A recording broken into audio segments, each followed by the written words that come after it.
Welcome into Colby Sapp's Mystery Shotgun. I am your host, Colby Sapp, along with Pod Racer Tim. We've had some things going on now with the writer strikes and the actors being out. A lot of the news has kind of been put on hold for your comic book movie news, but there's some things happening in the world of comic book movies and sci-fi movies that we really need to get into. And the first thing that hit me is, if you haven't had a chance to watch it, you need to go watch this trailer. As Zack Snyder's Rebel Moon trailer is out for his upcoming two-part series right now of Rebel Moon. And the trailer's out, and it's damned amazing. Now, I had Tim watch it, and he had a bunch of question marks for him above his head. It's not hard to do. But the fact that if you have a chance and you haven't already seen it, you need to go take a look at it, because special effects wise, this doesn't look Netflixy. This looks stupid amazing. And I have no idea about the story. I have no idea. All I know is that this was an offering as a Star Wars kind of spinoff that Zack Snyder wanted to do, but it never got approved, and so he's made it its own thing now with Netflix. And I must say this, the couple of times that you kind of saw like something like lightsabers used in there, they looked a lot better than the things that I've seen on like Disney Plus stuff. They do look pretty badass, but I hesitated to call them lightsabers, even though that's kind of what they were intended I mean, they're laser swords. Yeah. So it's a lightsaber. And the other things, I will say this too about the trailer. There's so much going on in the trailer that at first I thought it was just for one of the movies. It's both, right? It's for both. It has to be. There's two coming out. Because there's two movies, Rebel Moon coming out. And so I was like, I don't know how any of this is going to tie together, because this looks like, because every little snippet scene was like a different scene. Yeah. And something else blowing up. It was Michael Bay directed this trailer. It's just nothing but. Is he directing the movie, or he just did the trailer? I'm saying as kind of a joke, right? That the trailer looked like it's just a Michael Bay movie, just overdone, just sped up. Not overdone. It's overdone. Michael Bay is his plots aren't there, but his special effects are great. This looked like that. Just had a little slow motion in there, a little John Ho. John Woo. John Woo. I see John. John Ho. Don Ho's brother. That's right. I'm super excited. I've been Zactivated as. Oh Lord! Did you really? I just said that, but it looks really good. In other Zack Snyder news, by the way, as soon as I'm able to get my eyeballs onto the Rebel Moon, there will be a review coming up. Other thing I saw was Zack Snyder was at. As I'm keeping with the Snyder news, he was at the IGN, which is the gaming awards, and he showed up and was doing an interview. And during him talking about Rebel Moon and such like that, they asked him, well, since we're here at the Game Awards, what video game would you like make a movie about? And he didn't even like take 2 seconds to pause. And he's like, well, it's been kicked around in my camp about Gears of War. Okay. All right. So Gears of War is, you've probably never heard of it. I've heard of it. I don't know anything about it. My kids play it. The basis behind it is like there's alien, like what are they called, locusts, but they've been living inside Earth for a while, and they pop out now. They've now got enough of their stuff together to take over the Earth. And so they pop out, and then you go fight them. And the great thing about it is like the Gears guys have like their machine guns that also have chainsaws instead of bayonets at the end of it. Yeah.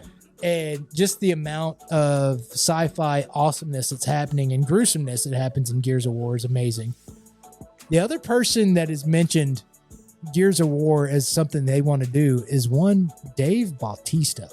Uh-oh. So if you can get those two together doing their thing in Gears of War, another reason to be super excited. And everybody just thought of Gears of War, thought of having Bautista play Phoenix in Gears of War. Put that together in your brain. That's amazing. That'd be awesome. In DC news, Blue Beetle is doing okay. It's not doing great because people are afraid to go see Blue Beetle because of everything that's happened with DC movies of late, besides the Pat Bat. Everything else. Like what? They all suck? Yeah, pretty much all of them suck. Blue Beetle does not suck. It's actually really good. And it's above par for DC movies. And it's actually in the mid-rung to better than mid-rung if you were even considering ranking them against Marvel movies. So it's better than, some of the earlier or, like Thor 2, right? Iron Man 3, just because I hated it. Such like that. It's better than that. It's a good origin story. I don't know how far it's going to go because of the reboot that's going on, if they're going to be able to carry this on, but give Blue Beetle a chance, everybody. Go ahead and go check it out. And let me know. Tweet at me at Colby Sap. If you do go see it, what you thought about it, because all I can tell you is that, I don't want to ruin it for everybody, but it's a good show. You should go check it out. The reason why people aren't going to see it is because I gave The Flash a chance. Some of you did. I still haven't seen that. Or as I called it, The Flush. Well, you can now also call it The Flop. Oh. As some of the DC Warner Brother heads have tried to tout that it's making of $252 million, which it did, and saying, hey, thumbs up, it did good. No, it didn't. So they didn't make back their money. Yeah, it costs more than that, right? They didn't make back their money on it. It's bad. It's got some really good, I shouldn't say good, CGI. It's whelmed CGI. And then it's got some Vaseline screen CGI that's just bad. It's not. And the story's okay, but it feels kind of chopped together. If they would have been able to give it good CGI, it'd have been better. But of course, so is that just a cost thing? Because obviously the technology is there. It is. A lot of tricks aren't being used, and then half-assery is done on some of the CGI to where you just, oh God, I know that's not them. You automatically know. Like really good CGI, you're like, I'm pretty sure that's CGI, but I can't tell. Right. You knew automatically that they made that on a Nintendo 64. So yeah, Flash. If you see the posts up that the Flash, hey, look what it did. It did great. It didn't do great, guys. So yes, in case we thought that there was a chance that Ezra Miller was going to still be, he's not. That pretty much seals everything. And also kind of seals the fate of Michael Keaton being anywhere near DC. Man, that makes me sad. He's done. And it also kills Batman Beyond. So all the things we were looking forward to, well, it Thanks, died. Ezra. It died. You think quick question, you think the Ezra Miller stuff had anything to do with that, or had that never happened, it's just that bad of a movie? I don't think it had anything to do with that as far as the quality of the movie. Maybe the people's response to the movie might have had something. You're just overdone with hearing about Ezra and what they're doing. Right. That might have been part of it, but the actual movie itself, I'm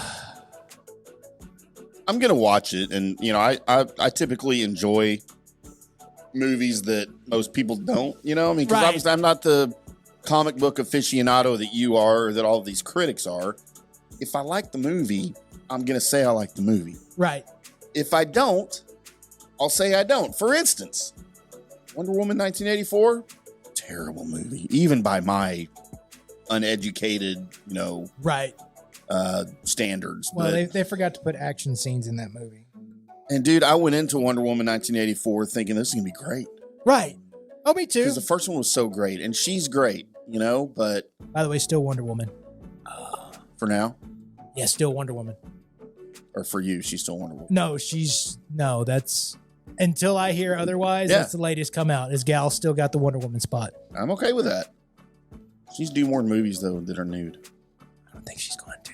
She's too classy. lingerie movies. So before the writer's strike, we were hearing news that Ghost Rider was definitely in the works for Marvel. And they were kicking a lot of things around, and they were actually about to start finding a director, which would have been, we would have then got the cast Right. of Ghost Rider. As of right now, that's still just the news that we've got, is that they were kicking everything around. They want to go into the darker realms of the MCU.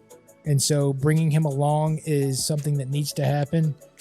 And also now, because the contract, the Nick Cage contract it's been over for a while, they can bring him at any point. So look out for that if this strike ever ends. But I did want to mention before we get into our Ahsoka review, because we watched episode 1, just want to let you know that yes, you've probably heard it here a couple of times, but what we're about to experience in the MCU when everything picks back up will be a soft reboot of the MCU with Secret Wars, where everybody kind of bidding goodbye to the Sony MCU and all their characters, and really starting to look more at some of your newer Marvel characters being the heads of the Avengers and such. So you might be prepared to say goodbye to a few more of these old school things and old school guys. I mean, it's been 20 plus years, right? Right. For a lot of these people. So it's going to be kind of weird for people to accept that aren't comic book fans. They're just MCU fans. Yeah.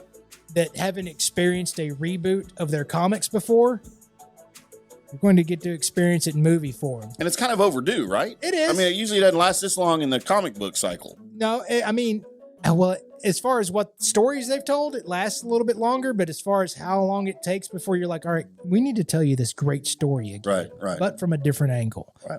So that's going to be some of that happening with your MCU. But Ahsoka, me and IndyCar Tim watched episode 1 before the show. We haven't gotten to episode 2.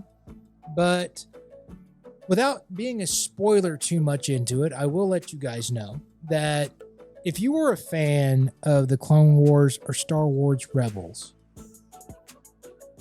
get ready. There are so many little callbacks and big callbacks to things that you probably hold near and dear, that you're just get ready to have your Star Wars pants a little excited. It's exciting. It's really good setup. If you're not familiar with the Clone Wars and with the Rebels, as one IndyCar Tim wasn't really. What did you think? Because I'm coming from the instance of, hey, this is, I know kind of the backgrounds. I know what's going on. You're kind of, even though you're a Star Wars nerd, kind of missed out on some of the animated stuff that happened. Yeah, I watched none of Clone Wars. I watched none of Rebels. Okay. I know nothing about any of that. So a lot of these characters, these are new characters for me. Right. The hot Asian chick that died, I'm sorry, no spoilers. The hot Asian chick that's in it, that was Ahsoka's Padawan, I guess, at one point. I'd never heard of that character before. Okay. I barely know Ahsoka. I know Ahsoka from Mandalorian. Right. More than I do anywhere else. So, as far as the Star Wars TV show goes, it had all the elements. Love the characters. And for the first episode, it didn't take a lot of character development, even for me, to figure out who these people are. They did it really, really well. So yeah, if you're unfamiliar with the characters like me, you're going to enjoy the episode for sure. You'll figure it out pretty quick. But now I told you as soon as it was over, I said, all right, I'm in. I'm hooked for the series. That's probably the best that you're going to get from Tim is, I'm in, I'm hooked. Right. Now, a couple of episodes from now, when I'm really getting into it, that's when Tim usually goes, I don't know what's going on. I'm so done. That's usually what happens. That doesn't happen with Star Wars stuff, though. Because you pay attention more? The closest that I came to that point in a Star Wars show was Andor. Oh. I got a little bit lost in Andor, and I went back. I had to rewatch like 2 episodes. And I was still a little bit lost. But I got the premise of what was happening. Because it's a Star Wars universe. A lot of the MCU stuff that I get lost in, I don't have that much of an interest to go back. I'm just like, all right, I'll fake it during one of Colby's mystery shotguns.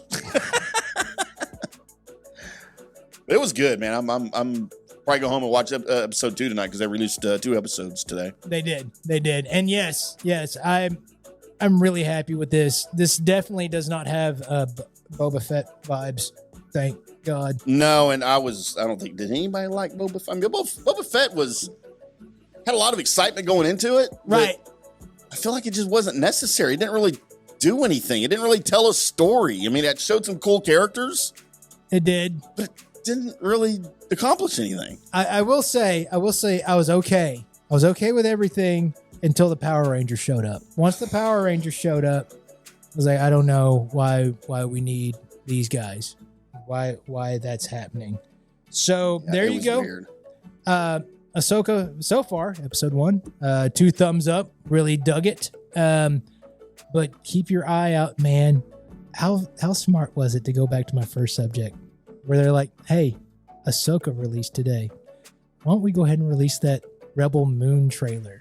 Because comparing some of how things looked, which Ahsoka looked good, to how they look with Netflix and Rebel Moon, it's like, oh, it's night and day. Oh dear, I can't wait. I'm super excited. Again, I'll use it again. I'm Zactivated. Said it with pride. There we go. There it is. And there is your mystery shotgun, everybody.